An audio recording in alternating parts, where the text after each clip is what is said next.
Hello दोस्तों। आज का बहुत ही इम्पोर्टेंट टॉपिक है लार्ज कैप म्यूचुअल फंड। तो मैं एक अच्छा सा पेन ले लेता हूँ और आपको समझाने की कोशिश करता हूँ। लार्ज कैप म्यूचुअल फंड का मतलब है जब निफ्टी 50 और निफ्टी नेक्स्ट 50 में म्यूचुअल फंड हाउसेस के द्वारा इन्वेस्ट किया जाता है तो वह कहा जाता है लार्ज कैप म्यूचुअल फंड्स।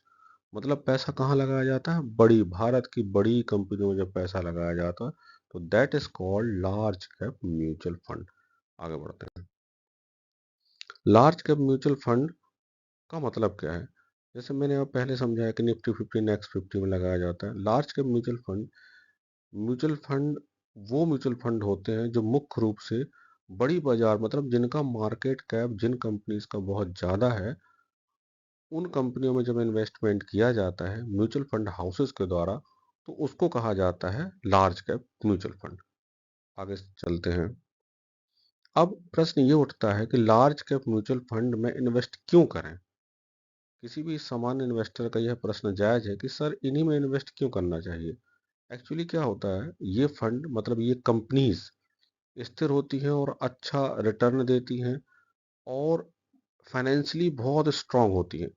अब आप ये अंदाज़ा लगा सकते हैं कि भारत की जो बड़ी कंपनीज हैं डेफिनेटली वो मजबूत हैं, फाइनेंशियली मजबूत हैं, उनका अच्छा रिकॉर्ड है और अच्छी प्रतिष्ठा है, तो उनमें निवेश करने से आपको घाटा होने की संभावना ना के बराबर रहती, इसलिए लार्ज कैप म्यूचुअल फंड में इन्वेस्ट करना चाहिए। आगे चलते हैं। कुछ उदाहरण के लिए जैसे ICICI prudential blue chip fund. अब ये मैं एक आपको एग्जांपल दे रहा हूँ, इसको आप फाइनल मत समझिए, आप अपने हिसाब से उसको रिसर्च करिए, समझिए। इसने 5 साल का एवरेज रिटर्न 22 पॉइंट समथिंग दिया है और इसका एयूएम इतना है। इसको आप चेक कर लीजिएगा, इसको भी आप चेक कर लीजिएगा। हो सकता है थोड़ा मोड़ा मिस्टेक हो सकती है। मुझे आपको समझाने का सिर्फ इतना मतलब है कि लगभग लगभग इतना रिटर्न मिलता है जो कि बहुत अच्छा रिटर्न होता है। और यह लार्ज कैप म्यूचुअल फंड का किसी एक फंड हाउस का रिटर्न है। मैं दूसरा कभी बताने का कोशिश करता हूँ आपको। अब ये देखिए SBI blue chip fund. SBI blue chip में इसका एयूएम इतना है और इसका सीएजीआर इतना है, लगभग लगभग उतना। ये आप चेक कर लीजिएगा, ये भी चेक कर लीजिएगा, इसमें गलती होने की संभावना है, लेकिन आपको एक अंदाज मिल रहा है कि लार्ज कैप म्यूचुअल फंड में एवरेज रिटर्न 5 साल का कितना रहता है। आगे चलते हैं। मिराया एसेट लार्ज कैप फंड। इसमें भी आपने देखा कि इसका एसेट अंडर मैनेजमेंट इतना है और इसका सीएजीआर इतना है। इसको भी आप चेक कर लीजिएगा, इसको भी आप चेक कर लीजिएगा, गलती होने की संभावना है। लेकिन इससे आपको एक अंदाजा लग रहा है कि लार्ज कैप में कि म्यूचुअल फंड में इन्वेस्ट करने से लगभग ये रिटर्न मिलता है। आगे चलते हैं। HDFC top 100 fund. इसमें भी आप देखिए इसका एयूएम ये है और इसका सीएजीआर इतना है।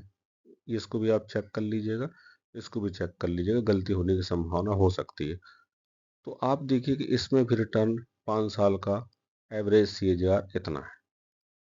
अब आप देखिए एक्सिस ब्लू चिप फंड। इसमें भी आप देखिए ये दोनों पॉइंट आप अच्छे से चेक कर लीजिएगा, लेकिन आप ये देखिए इसमें भी लगभग लगभग रिटर्न इतना है। तो कुल मिला के ये है कि लार्ज कैप के म्यूचुअल फंड में इन्वेस्ट करने से अच्छा रिटर्न मिलता है, रिस्क कम रहता है, इसलिए इन्वेस्ट करना चाहिए, ये हमारा ओपिनियन है। लेकिन आप निवेश करने से पहले अपने जो भी आपके टारगेट्स हैं उनको, जो भी आपका रिस्क फैक्टर है उनको, और जिस भी टाइम पीरियड के लिए आप इन्वेस्ट कर रहे हैं ये इन सब पे आप अच्छे से विचार करें, उसके बाद ही इन्वेस्ट करें। इन्वेस्टमेंट की तुलना जरूर करें। एक ये पॉइंट आपसे मैं रिक्वेस्ट करना चाहूँगा, कभी भी किसी भी चीज़ पे इन्वेस्ट करें, चाहे आप वो म्यूचुअल फंड में इन्वेस्ट करें, इक्विटी में इन्वेस्ट करें, डेट में इन्वेस्ट करें, गोल्ड में इन्वेस्ट करें, ईटीएफ में इन्वेस्ट करें, किसी में भी इन्वेस्ट करें, लेकिन जिस भी सेक्टर में आप इन्वेस्ट कर रहे हैं उन फंड्स की तुलना जरूर करें। ये मत मान के चलिए कि मैंने कुछ बता दिया वो सही है, हो सकता है उसमें गलती हो। आप खुद नेट में सर्च करें, उसको कंपेयर करें और उसके बाद हो सके तो आप किसी फाइनेंशियल एडवाइजर की, रजिस्टर्ड फाइनेंशियल एडवाइजर की सलाह लें, तो आपको और अच्छी जानकारी मिल सकती है। सीधी बात है, सुनो सबकी लेकिन करो अपनी। करेक्ट। आपको सुनना सबकी है, ये भी सही है, पर करना अपनी ही है। कहने का मतलब ये है कि पैसे से जुड़ा मैटर रहता है, किसी भी तरह की गलती ना करें, सोच समझ कर इन्वेस्ट करें। आगे बढ़ते हैं। Thank you very much. Thank you very much. मिलते हैं अगले ज्ञानप्रद वीडियो में। तब तक के लिए नमस्कार। Thank you very much.